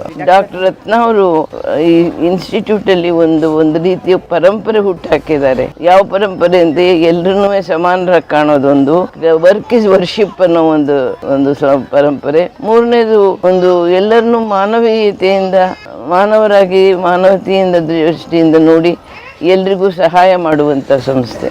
ಹೇಳಿದ ವರ್ಕ್ ಇಸ್ ವರ್ಕ್ಶಿಪ್ ಅನ್ನೋದನ್ನು ಹೇಳ್ಕೊಟ್ಟಿದ್ದಾರೆ ಅವರು, ವಿಚ್ ಇಸ್ ವೆರಿ ಇಂಪಾರ್ಟೆಂಟ್. ನಮಸ್ಕಾರ ಎಲ್ರಿಗೂ ನಮಸ್ಕಾರ. ಒಂದ್ಸಲ ನೋಡ್ಕೊಂಡ್ ಬಂದ್ರೆ ನಿಂಗೆ ಕೆಂತ ಆಗ್ತು, ಎನ್ಕೆಲ್ ಆಗಿದ್ರೆ ಆನು ಬಂದ್ಬಿಡ್ತಿದ್ದಿ. ಮೇಡಮ್ ಹೋಗೋಣ ಈಗ ಅಲ್ಲಿ ಬಂದು ಓರಿಯೆಂಟೇಷನ್ ಮುಗೀತು. ಓರಿಯೆಂಟೇಷನ್ ಕೊಟ್ವಿ. ಪೇಷಂಟ್ಗಳಿಗೆಲ್ಲ ಅರ್ಥ ಆಯಿತು, ಇಷ್ಟು ದುಡ್ಡು ಕೊಡಬೇಕು, ನಮಗೆ ಈ ಥರ ಇಲ್ಲಿ ಚಿಕಿತ್ಸೆ ಕೊಡ್ತಾರೆ ಅಂತ ಹೇಳಿ ಈಗ ಅವ್ರನ್ನ ಒಳಗಡೆ ಕರ್ಕೊಂಡು ಹೋಗ್ತೀವಿ. ನೀವು ದುಡ್ಡಿನ ವಿಚಾರ ತೆಗೆದು ಕೇಳ್ಬಿಡ್ತೀನಿ. ಜನ ಅದನ್ನೇ ಫಸ್ಟ್ ಕೇಳೋದು ಕಮೆಂಟಲ್ಲಿ. ಎಷ್ಟು ದುಡ್ಡು ಕೊಡ್ಬೇಕು ನಿಮ್ಗೆ ಸರಿ ಮಾಡ್ಕೊಳಕ್ಕೆಲ್ಲ? ಹೌದಲ್ವಾ, ಇದು ಎಲ್ಲಾರ್ಗುನು ಅಂದ್ರೆ ಇಷ್ಟು ದೊಡ್ಡ ಸಂಸ್ಥೆ ಇದೆ. ಈಗ ಇಲ್ಲಿಗೆ ಹೋಗ್ಬೇಕು ಅಂತ ಹೇಳಿದ್ರೆ ನಾವು ಲಕ್ಷಾಧೀಶ್ವರ ಆಗಿರ್ಬೇಕು, ದುಡ್ಡು ಇಟ್ಕೊಂಡಿರ್ಬೇಕು. ಖಂಡಿತ ಅಲ್ಲ, ಇದು ಎಲ್ಲರ ಕೈಗೆಟ್ಕೋಂಗೆ 50 ರೂಪಾಯಿ ರಿಜಿಸ್ಟ್ರೇಷನ್. ಆಯ್ತಾ? ಮತ್ತೆ ಇಲ್ಲಿ ಏನೇನು ಸೌಲಭ್ಯಗಳಿದೆ ಎಲ್ಲಾನು ಟೆಸ್ಟ್ ಮಾಡಿಸ್ಕೊತೀನಿ ಅಂದರೆ 700 ಇಂದ 800 ರೂಪಾಯಿ ಎಲ್ಲಾನು ಟೆಸ್ಟ್ ಮಾಡಿಸ್ಕೊತೀನಿ. ಮಾತಿಂದು ಟೆಸ್ಟ್ ಮಾಡಿಸ್ಕೊತೀನಿ, ಕಿವಿನೂ ಮಾಡ್ಕೊತೀನಿ, ಎಲ್ಲಾನು 700-800 ರೂಪಾಯಿ ಆಗುತ್ತೆ. ಸೊ 1,000 ಇಟ್ಕೊಂಡು ಬಂದರೆ ಎಲ್ಲ ಪ್ರಾಬ್ಲಮ್ ಏನಂತ ಗೊತ್ತಾಗ್ಬಿಡುತ್ತೆ, ಎಲ್ಲ ಗೊತ್ತಾಗುತ್ತೆ. ಆಮೇಲೆ ಚಿಕಿತ್ಸೆಗೆ ಎಷ್ಟು? ಚಿಕಿತ್ಸೆಗೆ ತರಬೇತಿಗೆ ಬನ್ನಿ ಅಂತ ಹೇಳ್ತೀವಿ. ಅವರು ದಿನ ಮಗುನ ಕರ್ಕೊಂಡು ಬರಬೇಕು. ಅದಕ್ಕೆ ಇಲ್ಲಿ 1 ತಿಂಗಳಿಗೆ 150 ರೂಪಾಯಿ 150 ರೂಪಾಯಿ 1 ತಿಂಗಳಿಗೆ. ಅಂದರೆ 20 ದಿನ ಅವ್ರು ಬರ್ತಾರಲ್ಲ, ಅಂದರೆ ಫಾರ್ ದ ಟ್ರೈನಿಂಗ್. ಈಗ 30 ದಿನದಲ್ಲಿ 10 ದಿನ ಶನಿವಾರ ಭಾನುವಾರ ಹೊರಟೋಯ್ತು, ಮಿಕ್ಕಿದ 20 ದಿನ ಅದಕ್ಕೆ ಅವರು 150 ರೂಪಾಯಿ ಕೊಡಬೇಕು. ಇದೇ ಅವರು ಹೊರಗಡೆ ತಗೊಳ್ತೀನಿ ಅಂದರೆ 1 ಸೆಷನ್ಗೆ 1000 ರೂಪಾಯಿ ಹೊರಗಡೆ. ಬೇರೆ ಪ್ರೈವೇಟ್ ಸೆಕ್ಟರ್ ಮೇಡಮ್, ತಿಂಗಳಿಗೆ 150 ಅಷ್ಟೇ ತಿಂಗಳಿಗೆ ಅಷ್ಟೇ, ಒಂದು ಸೆಷನಿಗಲ್ಲ? ಇಲ್ಲ. ಸೊ ನಿಮಗೆ ಈ ಚಿಕಿತ್ಸೆ ವಿಭಾಗಕ್ಕೆ ಅಂತ ಹೇಳಿ ನಮ್ಮ ಸಹೋದ್ಯೋಗಿ ಡಾಕ್ಟರ್ ಸ್ವಪ್ನ ಅಂತ ಇದ್ದಾರೆ. ನೀವು ಡಾಕ್ಟರ್ ಸ್ವಪ್ನ ಅವ್ರ ಬಗ್ಗೆ ಹೇಳಬೇಕು ಅಂತ ಹೇಳಿದ್ರೆ, ಈಗ ನಾವೆಲ್ಲ ಊಟ ಮಾಡಿಬಿಟ್ಟು ಖುಷಿಯಿಂದ ಊಟ ಆಯಿತು ನುಂಗ್ತೀವಿ. ಎಷ್ಟೊಂದು ಜನ ಪೇಷಂಟ್ಸ್ಗಳಿಗೆ ನುಂಗೋಕ್ಕೆ ಸಮಸ್ಯೆ ಇರುತ್ತೆ. ಊಟ ನುಂಗಕ್ಕೆ ನಾನು ಡಾಕ್ಟರ್ ಸ್ವಪ್ನ ಅಂತ ಇಲ್ಲಿ ಈ ಸಂಸ್ಥೆಯಲ್ಲಿ ಪ್ರೊಫೆಸರ್ ಆಗಿ ಕೆಲಸ ಮಾಡ್ತಾ ಇದ್ದೀನಿ, ಪ್ರೊಫೆಸರ್ ಆಫ್ ಸ್ಪೀಚ್ ಪೆಥಾಲಜಿ. ಈ ಸಂಸ್ಥೆಯಲ್ಲಿ ಒಂದು ಮುಖ್ಯ ವಿಭಾಗ ಯಾವುದು ಅಂತಂದರೆ ಚಿಕಿತ್ಸಾ ಸೇವಾ ವಿಭಾಗ. ಯಾವುದೇ ಪೇಷಂಟು ಇಲ್ಲಿ ಬರೋ ಎಲ್ಲ ಪೇಷಂಟೂ ಫಸ್ಟ್ ಬರೋದು ಈ ವಿಭಾಗಕ್ಕೇ. ಯಾಕೆಂದರೆ ಇಲ್ಲೇ ರಿಜಿಸ್ಟ್ರೇಷನ್ ಇದೆ, ನೋಂದಣಿ ಮಾಡಿಬಿಟ್ಟು ಫೈಲ್ ಮಾಡಿಸಿ ಆಮೇಲೆ ನಾವು ಅವ್ರಿಗೆ ಏನು ತೊಂದರೆ ಇದೆ, ಅವ್ರಿಗೆ ಕಿವಿ ತೊಂದರೆ ಇದೆಯಾ ಅಥವಾ ಮಾತಿನ ತೊಂದರೆ ಇದೆಯಾ, ಏನು ತೊಂದರೆ ಇದೆ ಅಂತ ಅದ್ರ ಪ್ರಕಾರ ನಾವು ವಿಭಿನ್ನ OPDsಲ್ಲಿ ಡೈರೆಕ್ಟ್ ಮಾಡ್ತೀವಿ ಅವರವರ ಸಮಸ್ಯೆಗಳಿಗೆ ತಕ್ಕ ಹಾಗೆ. ಹೌದು. ಈಗ ಫಾರ್ ಎಕ್ಸಾಂಪಲ್ ಪೇಷಂಟ್ದು ಮೇನ್ ಕಂಪ್ಲೇಂಟ್ ಅವ್ರಿಗೆ ಕಿವಿ ಕೇಳಿಸ್ತಾ ಇಲ್ಲ ಅಂತ ಇದ್ದರೆ ಅವ್ರನ್ನ ಆಡಿಯಾಲಜಿ OPD ಕಡೆ ಕಳಿಸ್ತೀವಿ. ಅಲ್ಲಿ ಡೀಟೇಲ್ ಆಗಿ ಕೇಸ್ ಹಿಸ್ಟ್ರಿ ತಗೊಳ್ತಾರೆ. ಹಿಸ್ಟ್ರಿ ಅಂತಂದರೆ ಯಾವಾಗಿಂದ ನಿಮಗೆ ತೊಂದರೆ ಶುರುವಾಗ್ತಾ ಇದೆ, ಸಡನ್ ಆಗಿ ಶುರುವಾಗಿದೆಯಾ, ನಿಧಾನಕ್ಕೆ ಶುರುವಾಯಿತಾ, ಕಿವಿಯಲ್ಲಿ ಗುಗ್ಗೆ ಇದೆಯಾ, ನೋವಿದೆಯಾ, ಆ ಥರ ಕಂಪ್ಲೀಟ್ ಮೆಡಿಕಲ್ ಹಿಸ್ಟ್ರಿ ಮತ್ತು ಅವ್ರ ಪೇಷಂಟ್ ಹಿಸ್ಟ್ರಿ ತಗೊಳ್ತೀವಿ ಅಲ್ಲಿ. ಅದಾದಮೇಲೆ ENT ನಮ್ಮ ಈ ಸಂಸ್ಥೆ ಈ ವಿಭಾಗದಲ್ಲಿ ಏನು ಇಂಪಾರ್ಟೆಂಟ್ ಅಂತಂದರೆ ಇಲ್ಲಿ multi disciplinary team of professionals ಇಲ್ಲಿ ಕೂತ್ಕೊಂಡು ಅಸೆಸ್ ಮಾಡ್ತಾರೆ. ಸೊ ಮಲ್ಟಿ ಡಿಸಿಪ್ಲಿನರಿ ಟೀಮ್ ಅಂತಂದರೆ ಇದು ಬರೀ ಆಡಿಯಾಲಜಿಸ್ಟ್ ಅಂದರೆ ಶ್ರವಣ ತೊಂದರೆ ಇದ್ದರೆ ಬರೀ ಆಡಿಯಾಲಜಿಸ್ಟ್ದು ರೋಲ್ ಅಲ್ಲ ಇರೋದು, ಜೊತೆಯಲ್ಲಿ ENT ಡಾಕ್ಟರ್ದು ರೋಲು ತುಂಬ ಮುಖ್ಯ. ಸೊ ಕಿವಿ ಪರೀಕ್ಷೆಗೆ ಹೋಗೋಕ್ಕಿಂತ ಮುಂಚೆ ಕಿವಿ ಪರೀಕ್ಷೆ ಮಾಡೋದು ಆಡಿಯಾಲಜಿಸ್ಟು, ಶ್ರವಣ ತಜ್ಞರು. ಬಟ್ ಅದಕ್ಕಿಂತ ಮುಂಚೆ ಕಿವಿ ಕ್ಲಿಯರ್ ಇದೆಯಾ ಅಂತ ನೋಡೋರು ENT ಸ್ಪೆಷಲಿಸ್ಟ್. ಯಾಕೆಂದರೆ ಕಿವಿಯಲ್ಲಿ 3 ಭಾಗ ಇದೆ, ಆ 3 ಭಾಗದಲ್ಲಿ ಯಾವುದೇ ಭಾಗದಲ್ಲೂ ತೊಂದರೆ ಇರಬಹುದು. ಸೊ ಕಿವಿ ಮಧ್ಯ ಭಾಗ ಅಥವಾ ಕಿವಿ ಹೊರಗಿರೋ ಭಾಗದಲ್ಲಿ ಏನಾದ್ರು ತೊಂದರೆ ಇದ್ದರೆ ಅದನ್ನು ಚಿಕಿತ್ಸೆ ಮಾಡೋಕ್ಕೆ ENT ಡಾಕ್ಟರು ಮಾಡಬಹುದು. ಬಟ್ ಕಿವಿ ಒಳಗೆ ಭಾಗದಲ್ಲಿ ತೊಂದರೆ ಇದ್ದರೆ ಅದಕ್ಕೆ ಆಡಿಯಾಲಜಿಸ್ಟೇನೇ ಬೇಕು. ಅವರು ಅದನ್ನು ಪರೀಕ್ಷೆ ಮಾಡಿ ಅದರದ್ದು ಇದು ಹಿಯರಿಂಗ್ ಏಡ್ ಕೊಡ್ತಾರೆ. ಅದನ್ನು ಆ ಪ್ರಾಬ್ಲಮ್ನ ಓವರ್ಕಮ್ ಮಾಡೋಕ್ಕೆ ಹಿಯರಿಂಗ್ ಏಡ್ ಅಂದರೆ ಕಿವಿ ಮೆಷಿನ್, ಶ್ರವಣ ಯಂತ್ರ ಕೊಡ್ತಾರೆ. ಹಿಯರಿಂಗ್ ಏಡ್ ಅಂತ ಹೇಳ್ತೀವಿ ಅಥವಾ ಕಾಕ್ಲಿಯರ್ ಇಂಪ್ಲಾಂಟ್ ಅಂತ ಹೇಳ್ತೀವಿ. ಅದನ್ನು ಪ್ರಿಸ್ಕ್ರೈಬ್ ಮಾಡ್ತಾರೆ ಪರೀಕ್ಷೆ ಮಾಡಿದ ಮೇಲೆ. ಅದು ಒಂದು ಸೆಟ್ ಆಫ್ ಪೇಷಂಟ್ಸ್. ಹಾಗೆ ಇನ್ನೊಂದು ಸೆಟ್ ಆಫ್ ಪೇಷಂಟ್ಸ್ ಇಲ್ಲಿ ಯಾರು ಬರ್ತಾರೆ ಅಂತಂದರೆ ಅವರಿಗೆ ಮಾತಿನ ಸಮಸ್ಯೆಗಳಿರುತ್ತೆ. ಅವರಿಗೆ ಧ್ವನಿ ತೊಂದರೆ ಆಗಲಿ ಅಥವಾ ಮಾತು ಹೊರಡೋ ಅಂದರೆ ಆ ಮಾತಿನ ಫ್ಲೋ ತೊದಲು ಅಂತ ಹೇಳ್ತೀವಿ, ಆ ಥರ ತೊಂದರೆ ಆಗಲಿ, ಅಥವಾ ಉಚ್ಚಾರಣೆ ಅಸ್ಪಷ್ಟತೆ ಆ ತೊಂದರೆ ಆಗಲಿ, ಅಥವಾ ಕೆಲವು ಮಕ್ಕಳಿಗೆ ಭಾಷೆನೇ ಇಲ್ಲ ಚಿಕ್ಕ ವಯಸ್ಸಿಂದನೂ.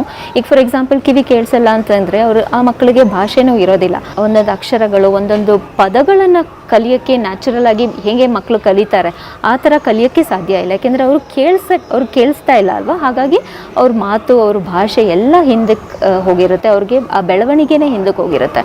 ಸೊ ಆ ಥರ ಮಕ್ಕಳು ಬರ್ತಾರೆ. ಸೆರೆಬ್ರಲ್ ಪಾಲ್ಸಿ ಅಂತ ಇನ್ನೊಂದು ಡಿಸಬಿಲಿಟಿ, ಅಂದರೆ ಮೋಟರ್ ಡಿಸಬಿಲಿಟಿ. ಅದು ಬ್ರೈನ್, ಮೆದುಳಲ್ಲಿ ಏನಾದ್ರು ತೊಂದರೆ ಇದ್ದರೆ ಆ ಮೆದುಳಿನ ತೊಂದರೆಯಿಂದ ಅವರಿಗೆ ಚಲನೆ, ನಡೆಯೋದು, ಮಾತಾಡೋದು ಎಲ್ಲನೂ ಕಷ್ಟ ಆಗಿರುತ್ತೆ. ಸೊ ಆ ಥರ ಒಂದು ಕ್ಯಾಟಗರಿ ಆಫ್ ಮಕ್ಕಳು ಕೂಡ ಬರ್ತಾರೆ. ಆಟಿಸಮ್ ಸ್ಪೆಕ್ಟ್ರಮ್ ಡಿಸಾರ್ಡರ್ ಅಂತ ಇತ್ತೀಚೆಗೆ ತುಂಬ ಜನ ಆಟಿಸಮ್ ಸ್ಪೆಕ್ಟ್ರಮ್ ಡಿಸಾರ್ಡರ್ ಇರೋರು ಇಲ್ಲಿ ಬರ್ತಾ ಇದ್ದಾರೆ. ಮತ್ತು ಕಲಿಕಾ ನ್ಯೂನತೆ ಅಂತ, ಲರ್ನಿಂಗ್ ಡಿಸಬಿಲಿಟಿ, ಆ ಥರ ಮಕ್ಕಳು ಬರ್ತಾರೆ. ಸೊ ಎಷ್ಟೊಂದು ಭಾಷೆ ತೊಂದರೆಗಳು, ಎಷ್ಟೊಂದು ವಿಪರೀತ ಕಾರಣದಿಂದ, ಅಂದರೆ ಬುದ್ಧಿಮಾಂದ್ಯತೆಯಿಂದನೂ ಭಾಷೆ ತೊಂದರೆ ಬರ್ಬೋದು, ಅಥವಾ ಸೀಳು ತುಟಿ, ಅಲ್ಲಿ ಅಕ್ಷರಗಳು ಸ್ಪಷ್ಟತೆ ಇಲ್ಲದೆ ಇರಬಹುದು. ಸೊ ಸುಮಾರು ಕಾರಣಗಳಿಂದ ಮಕ್ಕಳಿಗೆ ಮಾತು ಅಥವಾ ಭಾಷೆ ತೊಂದರೆ ಬರ್ತಾ ಇರುತ್ತೆ. ಸೊ ಆ ಥರ ಮಕ್ಕಳೆಲ್ಲ ಇಲ್ಲಿಗೆ ಬಂದು, ಮಕ್ಕಳು ಮಾತ್ರ ಅಂತ ಅಲ್ಲ, ಈವನ್ ಅಡಲ್ಟ್ಸ್ ಕೂಡ ಈ ಆಕ್ಸಿಡೆಂಟ್ ಆದ ತಕ್ಷಣ ಬ್ರೈನ್ ಇಂಜುರಿ ಆಗೋ ಚಾನ್ಸಸ್ ಇದೆ. ಬ್ರೈನ್ ಇಂಜುರಿ ಆದ ತಕ್ಷಣ ಇಮಿಡಿಯೇಟ್ ನಮ್ಮದು ಕೈಕಾಲು ಶಕ್ತಿ ಹೋಗೋ ಚಾನ್ಸ್ ಇದೆ, ಅಥವಾ ಈವನ್ ಮಾತು ಕೇಳಿಸ್ಕೊಳ್ಳೋ ಶಕ್ತಿ ಹೋಗುತ್ತೆ, ಮಾತು ಕೇಳಿಸ್ಕೊಳ್ಳೋ ಶಕ್ತಿ, ಭಾಷೆ ಎಲ್ಲ ಹೊಟ್ಟೋಗುತ್ತೆ. ಅಫೇಸಿಯಾ ಅಂತ ಹೇಳ್ತೀವಿ ಆ ಥರ ಕಂಡೀಷನ್ಗೆ. ಅದೇ ಸಮಯ ಪಾರ್ಕಿನ್ಸನ್ಸ್ ಡಿಸೀಸ್ ಇದ್ದರೆ, ಅಥವಾ ಬೇರೆ ಬೇರೆ ಮೆದುಳಿನ ಇನ್ಫೆಕ್ಷಸ್ ಕಂಡೀಷನ್ಸ್, ಡಿಜೆನರೇಟಿವ್ ಕಂಡೀಷನ್ಸ್ ಇದ್ದರೆ ಕೂಡ ಅಕ್ಷರಗಳ ಸ್ಪಷ್ಟತೆ ಎಲ್ಲನೂ ಅಫೆಕ್ಟ್ ಆಗಿಬಿಡತ್ತೆ. ಸೊ ಈ ಥರ ಕಂಡೀಷನ್ಸ್ ಇರೋ ಎಲ್ಲ ಏಜ್ ಗ್ರೂಪಲ್ಲಿ ಸ್ಟ್ರೋಕಿಂದ ಮಾತು ಹೊಟ್ಟೋಗೋಕ್ಕೆ ಚಾನ್ಸ್ ಇದೆ. ಸೊ ಎಲ್ಲ ಕಂಡೀಷನಲ್ಲೂ ಇಲ್ಲಿ ಬರ್ತಾರೆ. ಸ್ಪೀಚ್ OPDಗೆ ಅಂಥ ಕೇಸಸ್ಗೆ ಡೈವರ್ಟ್ ಮಾಡ್ತೀವಿ. ಸ್ಪೀಚ್ ಮತ್ತು ಲ್ಯಾಂಗ್ವೇಜ್ ಅಂದರೆ ಮಾತು ಮತ್ತು ಭಾಷೆ ಪರೀಕ್ಷೆನ ಡೀಟೇಲ್ ಆಗಿ ಮಾಡಿದ್ಮೇಲೆ ನಾವು ಸ್ಪೀಚ್ ಥೆರಪಿ ರೆಕಮೆಂಡ್ ಮಾಡ್ತೀವಿ. ಸ್ಪೀಚ್ ಮತ್ತು ಲ್ಯಾಂಗ್ವೇಜ್ ಪರೀಕ್ಷೆ ಆದಮೇಲೆ ಇನ್ ಕೇಸ್ ಅವರಿಗೆ ಸೈಕಾಲಜಿಸ್ಟ್ ಅವಶ್ಯಕತೆ ಇದೆ ಅಂತ ನಮ್ಗೆ ಅಂದ್ಕೊಂಡ್ರೆ, ಅವ್ರಿಗೆ psychological problems like anxiety, depression ಅಥವಾ ಬುದ್ಧಿಮಾಂದ್ಯತೆ ಆ ಥರ ತೊಂದರೆ ಇದ್ದರೆ ನಾವು ಸೈಕಾಲಜಿಸ್ಟ್ಗೂ ರೆಫರ್ ಮಾಡ್ತೀವಿ. ಆ ಸೈಕಾಲಜಿಸ್ಟೂ ಈ ಡಿಪಾರ್ಟ್ಮೆಂಟಲ್ಲಿ ಇದ್ದಾರೆ. ENT surgeons, as I said earlier, ENT doctors ಇದ್ದಾರೆ. ಮತ್ತು ಫಿಸಿಯೋಥೆರಪಿಸ್ಟ್, ಆಕ್ಯುಪೇಷನಲ್ ಥೆರಪಿಸ್ಟ್, ಅಂದರೆ ನಾನು ಹೇಳೋದ್ನಲ್ಲ, ಸ್ಟ್ರೋಕ್ ಆದಮೇಲೆ ಹೆಮಿಪ್ಲೀಜಿಯಾ ಅಂದರೆ ಒಂದು ಕೈಕಾಲು ಶಕ್ತಿ ಹೊಟ್ಟೋಗ್ಬೋದು. ಸೊ ಆ ಥರ ಫಿಸಿಕಲ್ ಎಬಿಲಿಟೀಸ್ನ ಇಂಪ್ರೂವ್ ಮಾಡೋಕ್ಕೇನು ಫಿಸಿಯೋಥೆರಪಿಸ್ಟ್ ಅಸೆಸ್ಸು ಮಾಡ್ತಾರೆ, ಟೆಸ್ಟ್ ಮಾಡ್ತಾರೆ, ಅದಾದಮೇಲೆ ಥೆರಪಿನೂ ಮಾಡ್ತಾರೆ. ಕೈ ಸರಿಯಾಗಿ ತಿನ್ನೋಕ್ಕಾಗಲ್ಲ, ಪೆನ್ಸಿಲ್ ಇಟ್ಕೊಳ್ಳೋಕ್ಕಾಗಲ್ಲ, ಸ್ಮಾಲ್ ಮಸಲ್ ಫಂಕ್ಷನ್ ಕೂಡ ಆಕ್ಯುಪೇಷನಲ್ ಥೆರಪಿಸ್ಟ್ ನೋಡ್ತಾರೆ. ಸೊ ಆಕ್ಯುಪೇಷನಲ್ ಥೆರಪಿಸ್ಟು, ENT ಮತ್ತು ಬೇರೆ ಪ್ರೊಫೆಷ್ನಲ್ಸ್ ಲೈಕ್ ನ್ಯೂರಾಲಜಿಸ್ಟು, ಪೀಡಿಯಾಟ್ರಿಷಿಯನ್, ಮಕ್ಕಳ ಡಾಕ್ಟ್ರು ಮತ್ತು ಡಯಟಿಷಿಯನು ಎಲ್ಲರೂ ಇಲ್ಲಿ ಅವರೆಲ್ಲ medical professionals on consultant basis, weekly 2 visits, weekly 1 visit consultation ಮಾಡಿ ಹೋಗ್ತಾರೆ. ಸೊ ಹಾಗಾಗಿ ಇಲ್ಲಿ ಯಾರೇ ಬಂದ್ರೂ ಅವ್ರಿಗೆ ಎಲ್ಲ ರೀತಿಯ ಸ್ಪೆಷಲಿಸ್ಟ್ ಸರ್ವಿಸಸ್ ಕೂಡ ಒನ್ ರೂಫ್ ಕೆಳಗಡೆ ಅವ್ರಿಗೆ ಸಿಕ್ಬಿಡುತ್ತೆ. So that is the advantage of this, that's the main highlight of this department. ಸಾಮಾನ್ಯವಾಗಿ ಜನಗಳು ಸ್ಟ್ರೋಕ್ ಅಂತ ಬರ್ತದೆ, ಸ್ಟ್ರೋಕ್ ಆಗಿಬಿಡುತ್ತೆ ಅಂತ ಹೇಳ್ತಾರೆ. ತುಂಬ ಜನ ಸ್ಟ್ರೋಕು ಆಗಿದೆ, ಈ ಬಾಯಿ ಅಕ್ಷರಗಳ ಹಿಂಗೆ ಹೊಳ್ಕೊಂಡ್ಬಿಡುತ್ತೆ. ಹೊಡೆದಾಗ ನಾವು ಡಾಕ್ಟರ್ ಹತ್ರ ಹೋದಾಗ ಅವ್ರು ಹೇಳ್ತಾರೆ ಇದು ಸ್ಟ್ರೋಕ್ ಅಲ್ಲ ಅಂತಾರೆ. ನನಗೆ ಭಾಳ ಸಂತೋಷ ಆಯಿತು. ಏನಕ್ಕೆ ಸ್ಟ್ರೋಕ್ ಅಲ್ಲ, ದಿಸ್ ಈಸ್ ಬೆಲ್ಸ್ ಪಾಲ್ಸಿ ಅಂತಾರೆ.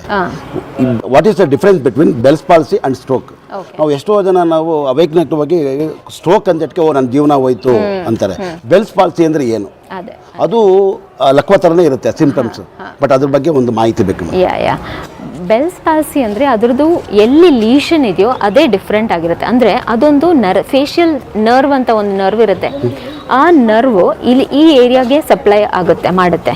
ಆ ನರ್ವಲ್ಲಿ ತೊಂದರೆ ಇದ್ದಾಗಲೇ ಬೆಲ್ಸ್ ಪಾಲ್ಸಿ ಆಗೋದು. It's A lower motor neuron lesion ಅಂತ ಹೇಳ್ತೀವಿ, ಅಂದರೆ LMN, lower motor neuron lesion ಅಂತ ಹೇಳ್ತೀವಿ.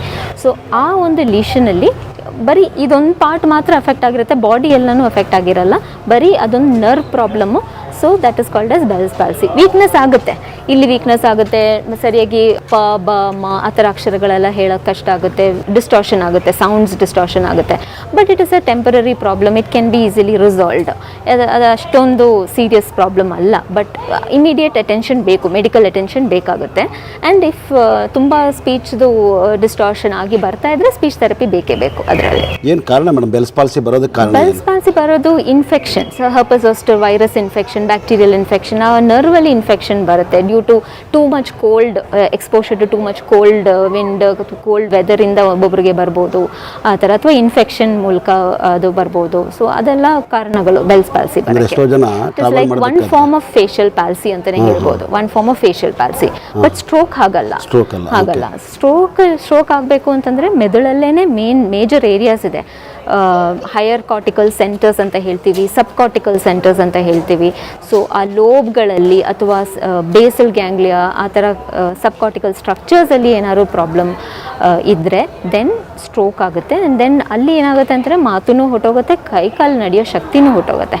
And that is a long standing problem. Of course ಅದಕ್ಕೆ ಸ್ಟ್ರೋಕ್ ಐಡೆಂಟಿಫೈ ಮಾಡೋದು ತುಂಬ ಇಂಪಾರ್ಟೆಂಟ್. ಆ್ಯಸ್ ಅರ್ಲಿ ಐಡೆಂಟಿಫಿಕೇಶನ್ ಅಂತ ಹೇಳ್ತೀವಿ. Within that golden period of 6 months ಒಳಗಡೆ ಅಸೆಸ್ಮೆಂಟು ಆಗಬೇಕು, ಥೆರಪಿನೂ ಆದಷ್ಟು ಆದರೆ ಬೆಸ್ಟ್ ಪ್ರೋಗ್ರೆಸ್ ಬರುತ್ತೆ ಅಂತ ಜನರಲ್ಲಿ. So that's why doctors are also constantly early identification ಮಾಡಿ ಅರ್ಲಿ ಥೆರಪಿ ತೊಗೊಳ್ಳಿ. Therapy therapy, speech therapy, occupational therapy, ಇದೆಲ್ಲ ಥೆರಪೀಸ್ ಬೇಕು to get them back into that original state. But it's long standing and ಎಷ್ಟು deficit ಇದೆಯೋ it depends on the extent of lesion in the brain. ತುಂಬ ಜಾಸ್ತಿ lesion ಅಂದರೆ widespread lesion ಇದ್ದರೆ improvement ನಿಧಾನ ಆಗುತ್ತೆ, because more severe problem ಇರುತ್ತಲ್ಲ ಅವರಲ್ಲಿ. But if it's a small lesion and ತುಂಬ ಚೆನ್ನಾಗಿ ಪ್ರೋಗ್ರೆಸ್ ಮತ್ತು ತುಂಬ ಚೆನ್ನಾಗಿ ಫಾಲೋ ಅಪ್ ಮಾಡಿ ಥೆರಪಿ ಎಲ್ಲ ಅರ್ಲಿಯಾಗಿ ಇನಿಷಿಯೇಟ್ ಮಾಡಿ ಮಾಡ್ತಾ ಇದ್ದಾರೆ ಅಂತಂದರೆ then progress is achievable definitely. So it all depends. And ನಾವು ಇನ್ನೊಂದು ಚಟಕ್ಕೆ ಅಡಿಕ್ಟ್ ಆಗಿಬಿಟ್ಟಿದ್ವಿ. ಸ್ನಾನ ಮಾಡಿದ ತಕ್ಷಣ ನಾವು ಇಯರ್ ಬಡ್ನ ಚುಚ್ಕೋಬೇಕು, ಆವಾಗ ನಮಗೆ ಮಜಾ ಸಿಗೋದು. ಅದು ಒಳ್ಳೆಯದ ಕೆಟ್ಟದ್ದಾದರೆ ಯಾಕೆ ಮೆಡಿಕಲ್ ಶಾಪಲ್ಲಿ ಇರ್ತಾರೆ. ನೀವು ಕೆಟ್ಟದ್ದು ಅಂತ ಹೇಳ್ತಾರೆ, ಹಾಕೊಂಡು ಏನು ಅದನ್ನೆಲ್ಲ ಅಪ್ಲೈ ಮಾಡಬೇಡಿ ಅಂತ. ನಾವು ಕೆಟ್ಟಿಗೆಲ್ಲ ಮಜಾ ತಗೊಬಿಡ್ತಾ ಇದ್ದೋ ಮೊದಲು. ಈಗ ಇಯರ್ ಬಡ್ ಮೇಲೆ ಮಜಾ ತಗೊಳ್ತೀವಿ. ಬಟ್ ಅದು ಮಾಡೋದಾದ್ರೆ ಮೆಡಿಕಲ್ ಶಾಪಲ್ಲಿ ಯಾಕೆ ಸಿಗುತ್ತೆ? ನನಗದು ಕಾನ್ಸೆಪ್ಟ್. ಅದರದ್ದು best person to answer will be an audiologist. ಅದು ನಾನು speech therapist, speech but then ನನಗೆ ಇನ್ಫಾರ್ಮೇಷನ್ ಇರೋ ಪ್ರಕಾರ ಅದು ಮಾಡಬಾರ್ದು ಅಂತಲೇ ಹೇಳ್ತಾರೆ. ಕಿವಿ ಒಳಗಡೆ ಏನೇ ಹಾಕಿದ್ರು ಕಿವಿ ತಮಟೆಗೆ ಏಟಾಗಬಹುದು, ಸೌಂಡ್ ಹೋಗೋ ದಾರಿನಲ್ಲಿ ಅದು ಸ್ವಲ್ಪ ಹಿಂದೆ ಇದ್ರೂ ಬಟ್ ಒಂದೊಂದ್ಸಲ ನಾವು ಗೊತ್ತಿಲ್ಲದೆ ಒಳಗೆ ಚುಚ್ಚಿಬಿಟ್ಟಿರ್ತೀವಿ. ಆಗ ಟಿಂಪ್ಯಾನಿಕ್ ಮೆಂಬ್ರೇನ್ ನಮ್ಮ ಕಿವಿ ತಮಟೆ ಡ್ಯಾಮೇಜ್ ಆಗೋಕ್ಕೆ ಚಾನ್ಸ್ ಇದೆ, ಟೇರ್ ಆಗೋಕ್ಕೆ ಚಾನ್ಸ್ ಇದೆ. ಅದಕ್ಕೆ ಅದು ಬೇಡ ಅಂತ ಹೇಳೋದು. ಸರ್, ನನ್ನ ಹೆಸರು ಮಲ್ಲಕ್ಕ ಅಂತ. ನಮ್ಮದು ಗೌರಿಬಿದನೂರು ತಾಲೂಕು, ಬೆಲ್ಲಲ್ ಬೊಮ್ಮಸಂದ್ರ. ನನಗೆ ಕಿವಿ ಸುಯಿ ಅಂತ ಸೌಂಡ್ ಬರ್ತಾ ಇತ್ತು. ಆಮೇಲೆ ಕೆಮ್ಮು ಕಫ ಆಗಿತ್ತು. ಡಾಕ್ಟ್ರ್ ಹತ್ರ ಹೋದೆ. ಅವರು ಎಲ್ಲ ಮೆಡಿಸನ್ ಎಲ್ಲ ಕೊಟ್ಟರು, ವಾಸಿ ಆಗಲಿಲ್ಲ. ಆಮೇಲೆ ನಮ್ಗೆ ಯಾರೋ ಇಲ್ಲಿ ಹೇಳಿದ್ರು ಇಲ್ಲಿದೆ ಹಿಂಗೆ ಹೋಗಿ ಅಂತ ಬಂದೆ. ಸಂಸ್ಥೆ ತುಂಬ ಚೆನ್ನಾಗಿ ನಡೀತಾ ಇದೆ. ನನಗೆ ಎಷ್ಟು ಖುಷಿ ಆಗ್ತಾ ಇದೆ ಅಂದರೆ, ಆಮೇಲೆ ಇನ್ನು ಯಾರ್ಯಾರಿಗೆ ಕಿವಿ ಮೂಗು ಗಂಟ್ಲು ಸಮಸ್ಯೆ ಇದೆ ಅವರೆಲ್ಲ ಇಲ್ಲಿ ಬಂದು ತೋರಿಸ್ಕೋಬೋದು ಅಂತ ಹೇಳಿದೆ. ಒಳಗಡೆ ಸ್ಟಾಫ್ ಎಲ್ಲ ತುಂಬ ಚೆನ್ನಾಗಿದೆ. ಅಲ್ಲ, ನಿಮ್ಮ ಕಿವಿ ಗುಯ್ ಅಂತ ಏನಾಯಿತು? ಗುಯ್ ಅಂತ ಇದ್ದಿದ್ದು ಇನ್ನೂ ಮೊನ್ನೆ ಬಂದು ಒಂದು ವಾರದಿಂದ ತೋರಿಸ್ಕೊಂಡೋದೆ. ಫಸ್ಟ್ ಟೈಮು ಅವರು ಮೆಡಿಸನ್ ಕೊಟ್ಟಿದ್ರು. ಈಗ ಮತ್ತೆ ಬಂದಿದ್ದಕ್ಕೆ ಎಲ್ಲ ಚೆಕಪ್ ಮಾಡಿದ್ರು, ತುಂಬ ಚೆನ್ನಾಗಿ ಚೆಕಪ್ ಮಾಡಿದ್ರು. ಅದಕ್ಕೆ ಈಗ ಮತ್ತೆ ಇಲ್ಲಿ ಡಾಕ್ಟ್ರ್ ಹತ್ರ ಹೋಗಬೇಕು ನಾನು. ಕಮ್ಮಿ ಆಗಿದೆಯಾ ಅಥವಾ ಇನ್ನೂ ಆಗಿಲ್ವಾ? ಕಮ್ಮಿ ಆಗಿದೆ. ಈಗ ಇನ್ನು ಸೆಕೆಂಡ್ ಚೆಕಪ್ಗೆ ಬಂದಿದ್ದೆ. ತುಂಬ ಚೆನ್ನಾಗಿ ನೋಡ್ತಾರೆ. ಎಲ್ಲರೂ ಈ ಸಂಸ್ಥೆ ಉಪಯೋಗನ ಪಡ್ಕೋಬೋದು. ಎಷ್ಟು ತೊಗೊಂಡ್ರು ದುಡ್ಡು 50 ರೂಪಾಯಿ ಮಾತ್ರ ಸ್ಟಾರ್ಟಿಂಗಲ್ಲಿ. ಒಂದು 5,000 ತಳ್ಳು ಅದೆಲ್ಲ ಇಲ್ಲ? ಏನಿಲ್ಲ 50 ರೂಪಾಯಿ ಸ್ಟಾರ್ಟಿಂಗಲ್ಲಿ ತೊಗೊಂಡ್ರಷ್ಟೇನೆ. ಆಮೇಲೆ ನಾನು ಇನ್ನೊಂದ್ಸಲ ಬಂದಾಗಲೂ ಕೊಡಕ್ಕೆ ಹೋದೆ, ಅವ್ರು ವಾಪಸ್ ಕೊಟ್ಟರು. ನಾನು ನಂಬರ್ ತಂದಿರಲಿಲ್ಲ, ಆ ಕಾರ್ಡ್ ತರಬೇಕು ಗೊತ್ತಿಲ್ಲ ನನಗೆ. ಆಮೇಲೆ ಅವರೇನೆ ಫೋನ್ ನಂಬರ್ ಕೇಳಿದ್ರು.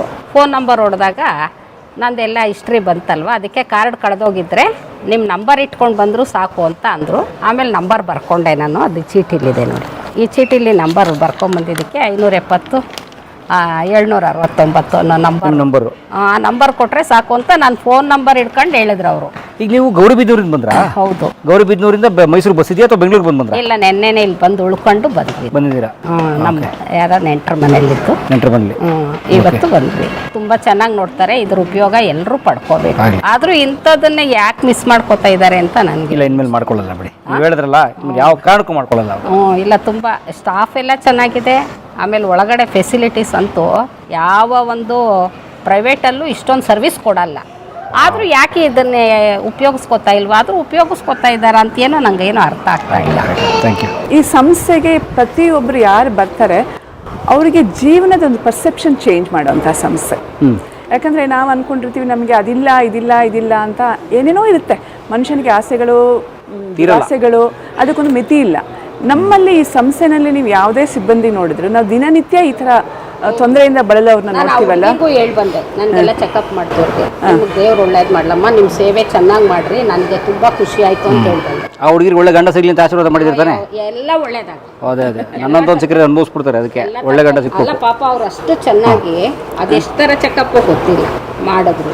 ಮೇಡಮ್ ಒಂದು ಕ್ಷಮೆ ಇರಲಿ. ಈಗ ಇವ್ರು ನೋಡಿ, ನಾವು ಅವಾಗಿಂದ ಮಾತಾಡ್ತಿರೋದು, ಈಗ ಮಕ್ಕಳು ಪುಟ್ಟ ಮಕ್ಕಳುಗಳು ಮಾತಿನ ಸಮಸ್ಯೆ ಆಗಿಬಿಡುತ್ತೆ, ಕಿವಿ ಕೇಳಿಸುವ ಸಮಸ್ಯೆ ಆಗಿಬಿಡುತ್ತೆ. ಈಗ ಇವ್ರು ಹಿರಿಯರು ಸೀನಿಯರ್ ಸಿಟಿಸನ್ನು ಇಂಥವ್ರ ಸಮಸ್ಯೆಗಳಿಗೂ ಬರ್ತಾರೆ ಇಲ್ಲಿ. ಈಗ ಹುಟ್ಟಿರೋ ಮಗುವಿಂದ ಹಿಡಿದು ಅದು ಸೀನಿಯರ್ ಸಿಟಿಸನ್ನು ಹಿರಿಯ ಜೀವಗಳಿಗೂ ಯಾವಾಗಲಾದರೂ ಒಂದಲ್ಲ ಒಂದು ರೀತಿ ಕಿವಿಗೆ ಸಂಬಂಧಪಟ್ಟ ತೊಂದರೆ, ಮಾತಿನ ಸಂಬಂಧಪಟ್ಟ ತೊಂದರೆ ಬರುತ್ತೆ. ಸೊ ಹಾಗಾಗಿ ನೀವು ಇಲ್ಲಿ ನೋಡಿದ್ರೆ ಈಗಷ್ಟೇ ಹುಟ್ಟಿದ 1 ತಿಂಗಳ ಮಗು ಇಲ್ಲಿದೆ. ಅವರು ಕಿವಿ ಪರೀಕ್ಷೆ ಮಾಡಿಸ್ಲಿಕ್ಕೆ ಬಂದಿದ್ದಾರೆ. ಅಂದರೆ ವ್ಯಾಕ್ಸಿನೇಷನ್ ಎಷ್ಟು ಮುಖ್ಯನೋ ಹಾಗೆ ಕಿವಿ ಪರೀಕ್ಷೆ ಮಾಡಿಸ್ಕೊಳ್ಳೋದು ಮುಖ್ಯ. ಬೆಳೀತಾ ಏನಾಗುತ್ತೆ, ನಾವು ಈ ಜಾಸ್ ಮ್ಯೂಸಿಕ್ಕು, ಆ ಮ್ಯೂಸಿಕ್ಕು, ಅದು ಇದು ಕೇಳ್ಕೊಂಡು ಕಿವಿಗೆ ಶಬ್ದ ಮಾಲಿನ್ಯದಿಂದ ನಿನ್ನೆ ನಾಯ್ಸ್ ಅವೇರ್ನೆಸ್ ಡೇ. ಸೊ ಏನಂತ ಹೇಳಿದ್ರೆ ತುಂಬ ನಾಯ್ಸ್, ಪಟಾಕಿ ಶಬ್ದ ಅದು ಇದು ಅಂತೆಲ್ಲ ಮಾಡಿದ್ರೆ ಕಿವಿಗೆ ಬರ್ತಾ ತೊಂದರೆ ಆಗ್ತಾ ಇದೆ. ಜೊತೆಗೆ ಇವ್ರು ಹೇಳಿದ್ರು ಕಿವಿನಲ್ಲಿ ಗುಯಿ ಅನ್ನೋ ಶಬ್ದ ಅಥವಾ ತಲೆ ಸುತ್ತೋದು, ಇದಕ್ಕೆಲ್ಲ ತೊಂದರೆಗೂ ಇಲ್ಲಿ ಪರಿಹಾರ ಸಿಗುತ್ತೆ. ನಾವು ಅನ್ಕೋತೀವಿ ಕಿವಿ ಕೇಳಲ್ಲ, ಇದೊಂದೇ ಕಿವಿಗೆ ಸಂಬಂಧಪಟ್ಟ ತೊಂದರೆ. ಖಂಡಿತ ಅಲ್ಲ.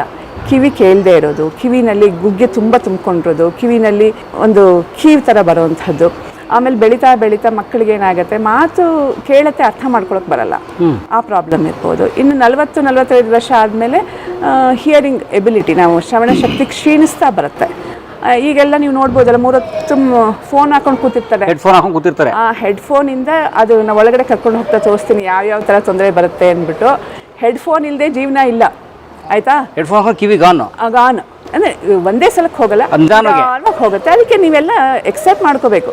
ಮುಂದೆ ನಾನು ಹಿಯರಿಂಗ್ ಏಡ್ ಹೋಗಲೇಬೇಕಾಗತ್ತೆ. ನಮಗೆ ಪೇಷಂಟ್ಸ್ಗಳು ಜಾಸ್ತಿ ಬರ್ತಿದ್ದಾರೆ, ಯಾಕೆಂದರೆ ತಂತ್ರಜ್ಞಾನ. ಸೊ ಹಾಗೆ ಆಮೇಲೆ ಈ ಕಿವಿನಲ್ಲಿ ಗುಯಿ ಅನ್ನೋದು, ಮತ್ತು ಒಳಗಡೆ ಕಿವಿನಲ್ಲಿ ಏನಾಗುತ್ತೆ, ಒಂದು ದ್ರವ ಇರುತ್ತೆ, ಅದರಲ್ಲಿ ಏನಾದರೂ ಹೆಚ್ಚು ಕಡಿಮೆ ಆದರೆ ತಲೆ ಸುತ್ತೋದು ಬರುತ್ತೆ. ತಲೆ ಸುತ್ತು ಅದಕ್ಕೂ ಒಂದು ಇದೆ, ಕರ್ಕೊಂಡು ಹೋಗ್ತೀನಿ. ನಾನು ಹೇಳ್ದಂಗೆ ಈ ಇಡೀ ಸಂಸ್ಥೆ ನೋಡಿ ಇದನ್ನು ಅರ್ಥ ಮಾಡ್ಕೋಬೇಕು ಅಂದರೆ ಕಡಿಮೆ ಅಂದರೆ 2 ದಿನ ಬೇಕು. ಕಡಿಮೆ ಅಂದರೆ ಇವತ್ತು ಪಕ್ಷಿ ನೋಟ, ನಿಮಗೆ ಪಕ್ಷಿ ನೋಟ, ಬರ್ಡ್ಸ್ ಐ ವ್ಯೂ. ಅಮ್ಮ ಒಳ್ಳೆದಾಗಲಿ. ಇವತ್ತಿನ ದಿನ 165 ಟೋಕನ್ ಇಶ್ಯೂ ಮಾಡಿದ್ದಾರೆ. ಏನು ಮೇಡಮ್ ಇದು ಇವತ್ತು ಎಷ್ಟು ಜನ ಪೇಷಂಟ್ಗಳು ಬಂದಿದ್ದಾರೆ ಅದರದ್ದು ಅಂಕಿಅಂಶ. ಇಲ್ಲಿ ಬಂದ ತಕ್ಷಣ ಇಲ್ಲಿ ಏನೇನು ಸೌಲಭ್ಯ ಇದೆ ಅದೆಲ್ಲ ಇಲ್ಲಿದೆ ನೋಡಿ, ಆಯ್ತಾ? ಸೊ ಇಲ್ಲಿ ನವಜಾತ ಶಿಶುವಿನ ಕಿವಿ ಪರೀಕ್ಷೆ, ಅದು ಮತ್ತೆ ಹೆಲ್ಪ್ ಲೈನ್. ಎಷ್ಟೊಂದು ಜನಕ್ಕೆ ಓದಕ್ಕೆ ಬರೆಯೋಕ್ಕೆ ಬರಲ್ಲ, ಅವ್ರಿಗೆ ಹೆಲ್ಪ್ ಮಾಡಲಿಕ್ಕೆ ಅಂತ ಹೆಲ್ಪ್ ಲೈನ್ ಇದೆ, ಸಹಾಯವಾಣಿ ಕೇಂದ್ರ ಅಂತ ಹೇಳಿ. ಇಲ್ಲಿ ನೋಡಿ ಮೇಡಮ್, ನಗು ಮಗೋದೊಂದು ಎಲ್ಲರನ್ನು ಸ್ವಾಗತ ಮಾಡ್ತಿರ್ತಾರೆ. ನಮಸ್ಕಾರ ಮೇಡಮ್, ಏನು ನಿಮ್ಮ ಹೆಸರು? ಯಾದವ್. ನೋಡಿ ಅವ್ರು ನೋಡ್ರೆ ಅದು ಕಾಯಿಲೆ ವಾಸಿ ಆಗುತ್ತೆ. ಅದೇ 50 ರೂಪಾಯಿ ಕಟ್ಟೋ ಜಾಗ. 50 ರೂಪಾಯಿ ಕಟ್ಟೋ ಜಾಗ. ಬನ್ನಿ ಇಲ್ಲಿ. ಜೊತೆಗೆ ಕಿವಿ ಕೇಳ್ತಾ ಇರಲಿಲ್ಲ. ಬೇರೆಯವರಾಗಿದ್ದರೆ ಈ ಮಗು ನಮಗೆ ಬೇಡ ಅಂತನೋ ಇನ್ನೇನೋ ಮಾಡಿಬಿಡ್ತಿದ್ರು. ಅವ್ರ ತಂದೆ ತಾಯಿ ನಿಮ್ಹ್ಯಾನ್ಸಿಗೆ ಹೋಗಿ ಅಲ್ಲಿ ಒಂದು ಶಂಟ್ ಅಂತ ಒಂದು ಹಾಕ್ತಾರೆ, ಅಲ್ಲಿಂದ ಒಳಗಡೆ ಇರೋಂಥ ದ್ರವನೆಲ್ಲ ತೆಗೆಯುವಂಥದ್ದು. ಅದೆಲ್ಲ ಆದಮೇಲೆ ಕಿವಿಗೆ ಮಿಷಿನ್ ಹಾಕಿಬಿಟ್ಟು ಅವಳನ್ನ ಇಲ್ಲಿ ಕರ್ಕೊಂಡು ಬಂದರು. ಬಹುಶಃ ನಮ್ಮಲ್ಲಿ ಅವಳೊಂದು 3-4 ವರ್ಷ ಇದ್ದು ಅವಳಿಗೆ ಮಾತೆಲ್ಲ ಹೇಳ್ಕೊಟ್ವಿ. ಆಮೇಲೆ ಡಿಪ್ಲೊಮಾ ಎಲ್ಲ ಮುಗಿಸ್ಕೊಂಡ್ಳು. ಇವತ್ತು ನಮ್ಮ ಸಂಸ್ಥೆಯಲ್ಲಿ ಒಂದು ಹೊರ ವಿಭಾಗದಿಂದ, ಔಟ್ಸೋರ್ಸಿಂದ ಇಲ್ಲಿ ಕೆಲಸ ಮಾಡ್ತಾರೆ. ಅವಳ ಹತ್ರ ಮಾತಾಡ್ಕೊಳ್ಳಿ ಈಗ. Oh god, such a great story. ಬನ್ನಿ ಒಳಗಡೆ ಹೋಗೋಣ. ಬನ್ನಿ, ಈ ಕಡೆ ಬನ್ನಿ. ಆ ಕಡೆನಾ?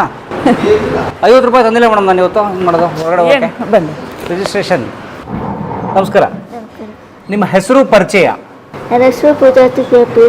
ನಾನು ಡಿಪ್ಲೊಮಾ ಇನ್ ಕಮರ್ಷಿಯಲ್ ಪ್ರಾಕ್ಟೀಸ್ ಓದ್ತಾ ಇದ್ದೀನಿ. ನಾನು ಡಿಪ್ಲೊಮಾ ಕಮರ್ಷಿಯಲ್ ಪ್ರಾಕ್ಟೀಸ್ ಓದಿ ಮುಚ್ಚಿ ಅಖಿಲ ಭಾರತ ವಾಕ್ಶ್ರವಣ ಸಂಸ್ಥೆಯಲ್ಲಿ ಕೆಲಸ ಮಾಡ್ತಾ ಇದ್ದೀನಿ. ನಿಮಗೆ ಏನು ಸಮಸ್ಯೆ ಆಗಿತ್ತು? ನಮಗೆ ಕಿವಿ ಕೇಳ್ತಾ ಇಲ್ಲ, ಮಾತು ಬರ್ತಾ ಇಲ್ಲ. ನಿಮ್ಮ ತಂದೆ ತಾಯಿ ಏನು ಮಾಡ್ತಾರೆ? ನಮ್ಮ ತಂದೆ ತಲೆಯಲ್ಲಿ ಕೆಲಸ ಮಾಡ್ತಾರೆ. ನಮ್ಮಮ್ಮ ಸ್ಟಾಫ್ ನರ್ಸ್ ಕೆಲಸ ಮಾಡ್ತಿದ್ದಾರೆ. Staff nurse? ಸ್ಟಾಫ್ ನರ್ಸ್ ಕೆಲಸ ಮಾಡ್ತಿದ್ದಾರೆ. ಮತ್ತು ನಮಗೆ ಕಿವಿ ಕೇಳ್ತಾ ಇಲ್ಲ, ಮಾತು ಬರ್ತಾ ಇಲ್ಲ. ಅಮ್ಮ ಕರ್ಕೊಂಡ್ಬಂದಾಗ ಪ್ರೀ ಸ್ಕೂಲಲ್ಲಿ ಮಾತು ಬೆಳಕ್ಕೆ ಅವಕಾಶ ಸಿಕ್ಕಿತ್ತು. ಮತ್ತು ಚಿಕ್ಕ ವಯಸ್ಸಲ್ಲಿ 4ನೇ ಕ್ಲಾಸಲ್ಲಿ ಚಿತ್ರಕಲೆ, ಸ್ಪೋರ್ಟ್ಸು, ಅಬಕಾಸು ಎಲ್ಲ ಪ್ರೈಸ್ ಬಂದಿದೆ. 2014ರಲ್ಲಿ ರೋಲ್ ಮಾಡಲ್ ಅಚೀವರ್ ಅವಾರ್ಡ್ ಬಂದೈತೆ. ಎಲ್ಲರಿಗೂ ದೇವರಿಗೆ ಆದ್ಯತೆ. ಓಕೆ. ಈಗ ಇಲ್ಲಿ ಜಾಬ್ ಮಾಡ್ತಾ ಇದ್ದೀರಾ? ಇಲ್ಲಿ ಜಾಬ್ ಮಾಡ್ತಾ ಇದ್ದೀನಿ. ಹೇಗಿದೆ ಕೆಲಸ? ಚೆನ್ನಾಗಿತ್ತು. ಚೆನ್ನಾಗಿದೆಯಾ? ಚೆನ್ನಾಗಿತ್ತು. ಇಲ್ಲಿ ನಿಭಾಯಿಸೋಕ್ಕಾಗ್ತಾ ಇದೆಯಾ ನಿಮಗೆ ಇದೆಲ್ಲ? ಇದು ಏನೇ ಕೆಲಸ ಮಾಡಿದೆ ಅಂತೆ, ಫೈಲು ನಂಬರು ಹುಡುಕೋದು, ಫೈಲಲ್ಲಿ ರಿಸೀವ್ ಮಾಡೋದು, ಡಿವೈಡ್ ಮಾಡೋದು, ಫೈಲಿಂಗೆಲ್ಲ ಜೋಡಿಸೋದು, ಪೇಷಂಟ್ ರಿಸೀವ್ ಮಾಡ್ತೀವಿ, ಪೇಷಂಟ್ ಜೊತೆ ಸ್ವಲ್ಪ ಮಾತಾಡ್ತೀವಿ, ರಿಟರ್ನ್ ಚಿಲ್ಲ ಹಾಕೋದು, ಮತ್ತು ಫೈಲಿಂಗೆಲ್ಲ ಡಿವೈಡ್ ಮಾಡೋದು, ಸೀರಿಯಲ್ ಮಾಡೋದು, ಫೈಲಿಂಗ್ ರಿಮೂವ್ ಮಾಡೋದು, ಡಿವೈಡ್ ಮಾಡೋದು ಅಂತ. ವಯಸ್ಸೆಷ್ಟು ನಿಮ್ಮದು? 25. 25. Thank you sir.